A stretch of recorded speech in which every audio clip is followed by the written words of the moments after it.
Satellite বা উপগ্রহ হলো এমন কোনো বস্তু যা তার চাইতে বড় কোনো বস্তুকে কেন্দ্র করে প্রদক্ষিণ করে। চাঁদ আমাদের পৃথিবীকে কেন্দ্র করে ঘুরছে। এক্ষেত্রে চাঁদ পৃথিবীর উপগ্রহ। তবে সেগুলো প্রাকৃতিক উপগ্রহ।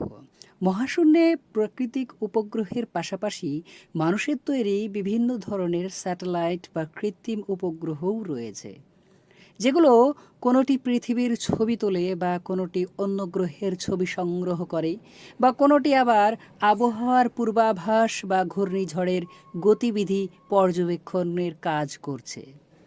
আবার কিছু স্যাটেলাইট ব্যবহার হচ্ছে টেলিভিশন সিগন্যালিং, জিপিএস সিস্টেম এবং ফোন কলের সংযোগ স্থাপনের মাধ্যম হিসেবে। ১৯৫৭ সালে সোভিয়েত ইউনিয়ন প্রথমবারের মতো সফলতার সঙ্গে স্পুটনিক-1 স্যাটেলাইট মহাকাশে স্থাপন করেছিল। এরপর বিশ্বের অনেক দেশ মহাকাশে স্যাটেলাইট প্রেরণ করেছে। মহাকাশের বর্তমান কয়েক হাজার স্যাটেলাইট বা কৃত্রিম উপগ্রহ রয়েছে। স্যাটেলাইট মূলত তথ্য সংগ্রহ ও পর্যবেক্ষণের কাজ করে থাকে। কাজের ধরন অনুযায়ী এক এক স্যাটেলাইট এক এক ধরনের যন্ত্রাংশ ব্যবহার করা হয়। তবে প্রত্যেক স্যাটেলাইটের দুটি কমন যন্ত্রাংশ হলো অ্যান্টেনা এবং পাওয়ার সোর্স।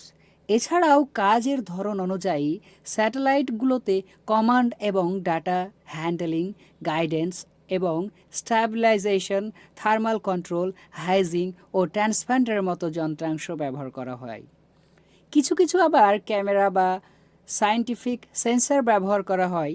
পৃথিবী থেকে রেডিও ফ্রিকোয়েন্সির মাধ্যমে স্যাটেলাইটগুলোতে তথ্য পাঠানো হয়, যেগুলো অ্যান্টেনার সাহায্যে গ্রহণ করে স্যাটেলাইটগুলো অ্যাম্পলিফায়ার করে পৃথিবীতে প্রেরণ করে।